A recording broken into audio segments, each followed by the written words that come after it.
Hello and welcome back to YellowCard Vanguard. This is Zistrel here, continuing on our Bang Dream deck highlight series. Today we'll be taking a look at Pastel Palettes, which is one of the more contentious bands, I want to say, in the group. So a lot of people are fans of Pastel Palettes, they're one of the more popular bands in the series, but I feel that the deck is one of the weaker ones out of Bang Dream. As always, today we'll be taking a look at the deck list very quickly, what I think is ideal, taking a look at this deck's strengths and weaknesses, and showing off some of the ideal turns. So without further ado, we'll just jump right into it. So we're starting off first with the core of the deck as always. So the trigger lineup is a standard 6-6 ratio. There's a lot of room for flexibility here. I don't know whether 8 crit is correct or 8 draw or somewhere in between, 7-5 either way. I think it's both here and there. The issue with the deck is that Pastel Palettes doesn't have inherently any strong plussing. It has some plussing here and there, but nothing major. So you do really want the draw triggers here to be able to offset what you're doing. And at the same time, crits are actually really valuable for the deck, given the deck's game plan, which is the Gancelot play, which I'll explain in a bit. So both triggers have their strengths and weaknesses. I feel that really, Pastel Palettes is probably a deck that wants to have crit sentinels as well, because it wants to have a high value of crits, but at the same time the draw PG is actually a really tough neg for the deck, so having normal draw triggers really makes up for that as well. The only downside is that because you're not plussing as hard, your shield values will also drop quite heavily. So yeah, that's the draw lineup on triggers. I think there's room to experiment. Someone who likes the deck more than I do, cares more about it, can probably do their own experimentation and find out what's correct. Moving on to the musics, we've got one copy of Cue My Flower. The effect is that as long as you have 8 or more unique Pastel Palettes in the soul, your Vanguard attacks all your opponent's units at once. So it's kind of like Exculpate or VMAX and so on along those lines where you attack multiple units. It's effectively a board wipe most of the time, although of course your opponent can sometimes guard stuff and it's not always that great. And it doesn't really do anything else, it just makes your opponent attack all their units. So it's not the best of the grade 3 orders, but it's definitely playable. Next we've got the grade 2 song, which is Euro Ring Dong Dance. The effect is that once per turn, if you have an Aya on your Vanguard circle, you can discard a card to search your deck or your drop zone for a Chisato, call it to rearguard circle, and then the called Chisato becomes a Vanguard circle until the end of turn, which means it performs drive checks and has its Vanguard skills active. This is the main music of the deck, it's the one that you're going to be playing the most often, but the reason we only play 2 of is because we can search it relatively easily, and you don't need to hit it on turn 2 like every other grade 2 order we've seen so far. You want to hit it on turn 3, by which point you're able to search for it reliably. So 2 is enough because you don't want to be able to you don't want to clog your hand. If you have too many of these cards in your hand, then it's kind of a neg because you're playing the song from hand and then discarding to make Chisato your Vanguard. Whereas if you said Counterblast 1 for Aya to pull it out from the deck or drop zone, you can at least save that card in hand for something else. Then the grade 1 music is Sure and Dreaming. This is played as a 3-off because it's probably the next best plussing the deck has. So the effect is when it's played, if you have another Pastel Palettes, you can draw 2 and then discard 1. So it's an overall break even in terms of card advantage, but the strength is that it's filtering, which you really need because you want to see your soul charge piece as soon as possible because that's what the deck relies on. We played it at 3 because you want to see it fairly often to the point where you want it to be your turn 1 and turn 2 plays. The reason we don't max out on 4 is because, again, this deck doesn't have enough plussing. It only has a very marginal amount of selective filtering in the case of getting rid of excess musics for cards with shield value or getting enough cards with shield value altogether. So playing too many copies of Sure and Dreaming will cause you to be able to have difficulty guarding a lot of times. But at the same time, you do want to see it fairly often because it is a fairly powerful effect. Then the grade 1 and the grade 2 Aya, we both play at 4 copies because they're your consistency pieces. So the grade 1 Aya's effect is when it's played, look at the top 7 cards of your deck, reveal up to 1 Aya from amongst them, add them to your hand, shuffle, and then discard a card. So again, it breaks even, but it can add either the grade 2 or the grade 3 Aya, which can help you with your ride consistency, especially for the grade 3 one, and the grade 2 Aya is just a generally useful card to have anyways, so you're okay to add that. And the grade 2 Aya's effect is Vanguard Rearguard. When it's placed, you can deck search for any card and put it into your soul, and it's named once per turn. So similar to like Gancelot or Nemain, there's no point calling more than 1 of these at a time, but the effect itself is strong enough that you do want to use it as much as you can, because it's the most efficient way you have of guaranteeing the soul you need for your effects, which, as we've seen with Cue My Flower, you need 8 soul for its effect, and as we'll see with the rest of the cards, soul is a very important factor here. So let's move on to the main members. So starting with the Chisato, which we only play 3 copies of, the effect is, while it's on a Vanguard circle, if your soul has 5 or more unique Pastel Palettes, your Aya Vanguard gains 5,000 power. So this is clearly meant to only work with Euro Ring Dong Dance in that you call it to rearguard circle, which then becomes a Vanguard circle, so its skill to give your main Vanguard, which is Aya, 5k power, will always be active, is the idea. The other effect is Vanguard and Rearguard as an act. You can put a Pastel Palettes from your hand into soul to add any card other than this from your soul to hand. This is actually a really useful effect because it helps you filter your less useful pieces like say excess grade 3 Ayahs, excess musics into cards with actual shield value, while also helping you reach the threshold you need of 5 or 8 soul. The great thing about Chisato is that we only need 3 because Euro Ring Dong Dance searches for it from deck or drop zone. So as long as there's one somewhere in circulation, you'll always be able to access it. The reason you don't want to play 4 is because you want to have space for the other important stuff like the musics, as you've seen, and you don't want to play less than 2 because then there's just a chance you put it into soul or you damage it and then you can't get it back afterwards. So 3 is a really good number to have because it guarantees that you'll always have at least 1. Next we've got Hina. Her effect is on the Rearguard and on the Guardian Circle, if your soul has 5 or more unique Pastel Palettes, this unit gains 5k power and 5k shield. So she's just a nice little beefy thing, it's good to have, she's always active. It's not too hard to get to 5, it's 8 that's the problem, but we'll talk about that later. And then her other effect is, when she attacks, Counterblast 1, choose up to 2 Pastel Palettes from your drop zone, put one of them into hand and the other one into soul. Now this is pretty much the only form of hard raw plus in the entire deck. Everything else is either break even or a slight neg in some way, shape or form, whereas Hina actually adds you a card to guard with.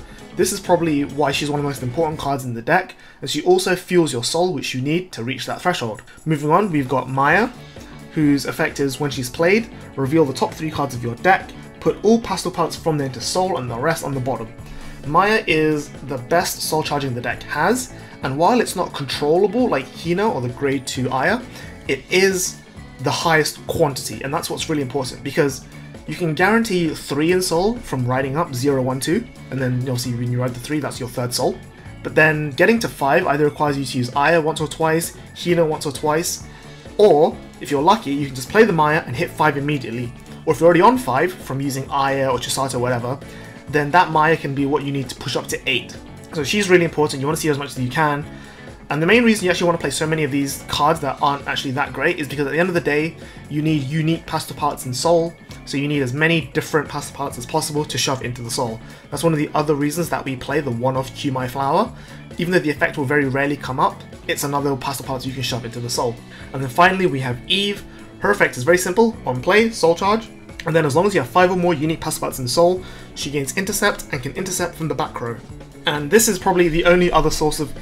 She's a plus, but she's a soft plus. So in the case that you play her, she does something, and then you can then use her for shield value afterwards. The downside being that you will then obviously lose the 8k booster.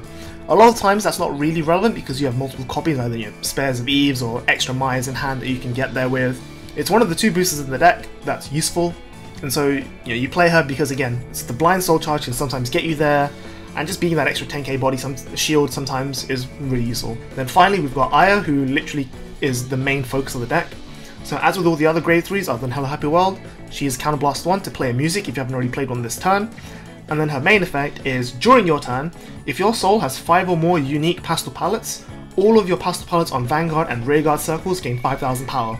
If you have 8 or more in soul, instead they gain 10k instead of 5k. You want to hit 8 for the 10k power buff. Qmai Flower is not really relevant, but when you're giving 10k to your entire board, including the boosters, that will make your Gancelot play a little bit more strong. Because instead of just having an 18k column, you're now facing down a 38k column. And then Ayah herself, instead of just being 13k, she'll be 28k from her, 23k from her own self, and then the 5k from Chisato makes it 28k. So you have these 2 really strong columns, both with drive checks, that can then put extra triggers onto your 25k base Hina without a booster. That's the core game plan of the deck, and so you can see here that it's a very split between generating soul and maintaining cards on the board. So unlike the other decks, you don't actually need any specific piece of a combo here because everything kind of searches itself. You've got Ayah, which searches for Euro Ring Dong Dance, Euro Ring Dong Dance searches for Chisato. You pretty much need nothing else in your hand other than actually getting to the soul, and so that's what all the pieces here focus on. That's the overview of the deck. Let's move on to some ideal turns and explain sort of the strengths and weaknesses of the deck. So here we're going to show you pretty much not ideal but a good going first grade 3 turn. So we've got some stuff on the board, we've got some stuff in the drop, we've got some damage. So we're going to start off by playing an Eve. We'll soul charge 1. Then Maya, reveal 3. It's very rare to hit 3 off of the Maya, so even 2 is already a really good start. And I believe these are all unique as well. So let's have a look there. So yeah, we're on 7 unique soul, which is well past the threshold we need for 5, and we can get to 8 when we use Hina's effect on attack. So for now, we'll then counterblast 1 to deck search for Ring Dong Dance, and then use its effect to discard a card. Let's go here actually, because we're going to call out Chisato, which now becomes a Vanguard circle. So at the moment, we've only got 5, not 8 unique soul, so everything's plus 5k. But that's still relatively big enough. This makes this a 28k column with a drive check. This will become also 28k with a drive check. And this is currently 33 with no drive checks, but with an effect to plus us a card. Now, the only downside here is you need to think, do you want, ideally what you want is to attack with this column, the Chisato column first, to get the 1 drive check, to put some triggers on the Aya, which will increase your Vanguard pressure. And then when that drive checks, you can then put any triggers onto the Hina as your final attack. But instead what you want to do here, because we're actually quite close to getting the threshold, it's actually feasible to attack with the Hina first, counterblasting 1, and then choosing 2 Pastels from the drop zone. 1 will go to soul, and 1 will go to hand as an extra shield thing. So now I immediately turns on because it's a con. So this now goes from being an 18k, 28k column to being a 33k, 38k column, including the 5 from Hina's own effect. So this, you can see it scales up really quickly. And then having the plus 10k makes a big difference for shield values, and it means that you're wasting kind of the drive checks here, especially if they guard this, but it's a lot more pressure that they now need to guard with on these attacks with the drive checks. So you can see that we didn't really need much cards in hand. These were just to set up the soul, but we were going to hit that anyway with Hina, so it kind of didn't matter. This is having these just helped us get to the 8 soul rather than the 5 soul, and then we attack, we do our drive checks, assign them wherever, and then 1 last attack and 1 last drive check. So overall, we're on the same number of cards in hand as we started with, plus 1 from the Hina's effect. So this is what I mean when I say that the deck has no inherent major plussing. It just has the ability to convert, instead of just discarding cards to turn on effects, the cards that you play help you get other things, like say power on the Vanguard or filtering through the Chisato. The overall card quality is actually very high, even though there's not many of them. And then Hina getting 5k shield also is, helps you get that defense that you need to survive the extra turn. And then as long as you have at least 1 counterblast and at least 1 card in hand, which you always will because you're drawing off the top, you can always just repeat your Ring Dong Dance and continue doing your 3 drive checks with the Gancelot every turn. So I want to take a pause here just to talk about the force marker between force 1 and force 2.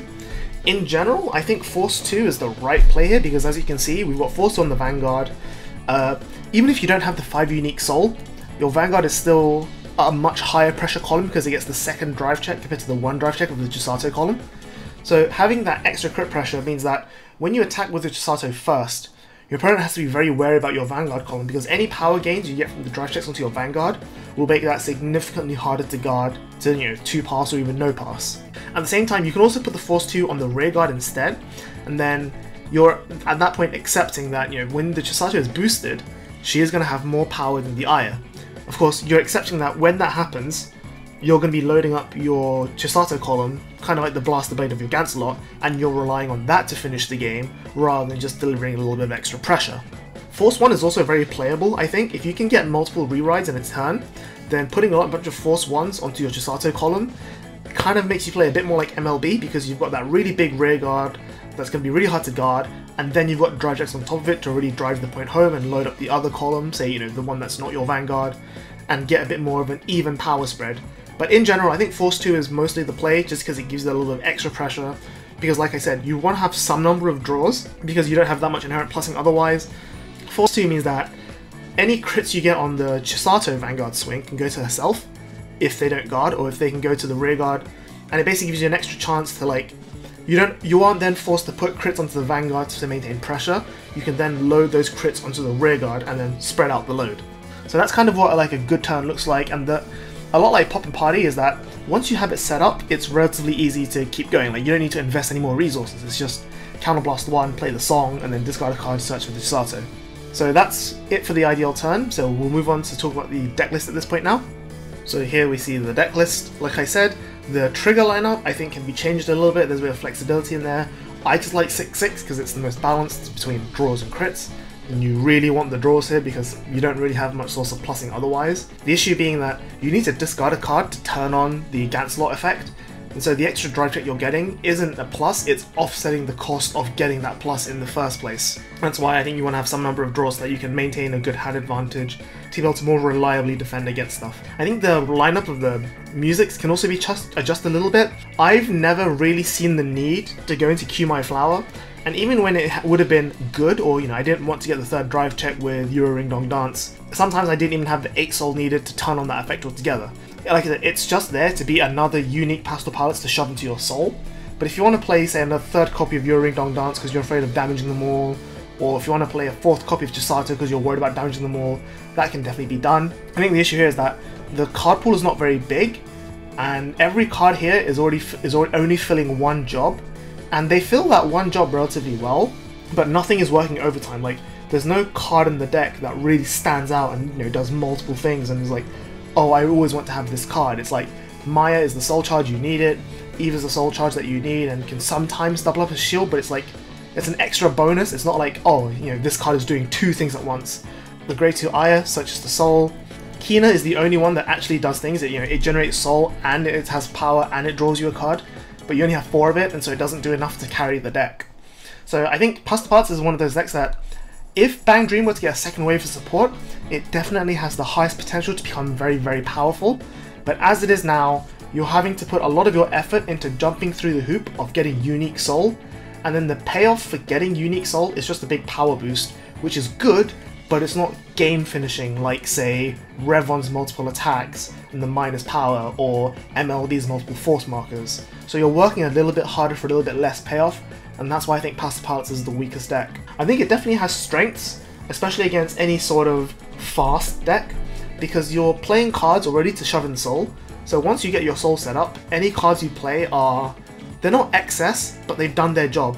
So you can afford to reasonably fight back in an early game, like with the Maya, with the Eve, with the Chisato early, you're okay to let that go because you can always get it back from your drop zone with your Ring Dong Dance. So that's why it has relatively good fast power if you can play aggressively enough without having to worry about, I need to set up this combo or I need to hold this card in hand for that reason. It's everything can be done as soon as you have it in hand, other than Hina, basically, who needs a drop zone. But then at that point, if you're guarding aggressively and you're attacking aggressively, then you'll fill up your drop zone to be able to use Hina. So I think the deck's speed is the only thing it has going for it. Of course, it was really weak against stuff that has strong board control, like Vanquisher that can bind Chisato permanently, Messiah that can just attack you multiple times and then also bind your cards. Overlord has some retire, but you can get them back easily, and it's not going to cost you much. It's the decks that say MLB deck is splashing for Exculpate and they wipe your board, then you've lost all your aggro power, you've lost your Hinas, you've lost your boosters, you've lost your intercepts, and it then becomes, when you refill your board and you call the Chisato from the effect, you need a booster to match up for it, and that's sometimes going to be difficult to do. I think the main strength of the deck is that the cards, you don't need to worry about your cards, you just need to play them. The downside is that it has rather, in my opinion, a rather low ceiling. Like, plus 10k to the board is very strong, but it doesn't come up often enough or consistently enough that you can bank on it. And so at the end of the day, I think the deck just slightly doesn't do enough as an overall package.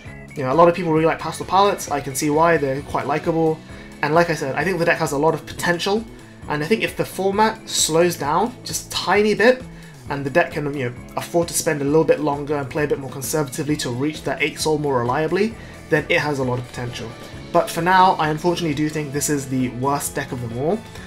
Perhaps maybe I'm playing it wrong, or perhaps maybe this list isn't quite optimal. Again, I invite anyone who cares a little bit more about the deck than I do to try it out and see what's good and what's not so good. But that's going to be it for today. Again, hopefully someone's learned something from this, hopefully someone's found this useful. If you like what you've seen here, give us a like on the video, subscribe to our channel, check out our socials down below, keep up with what we're doing. Thank you for watching as always, and we'll see you next time. Bye bye.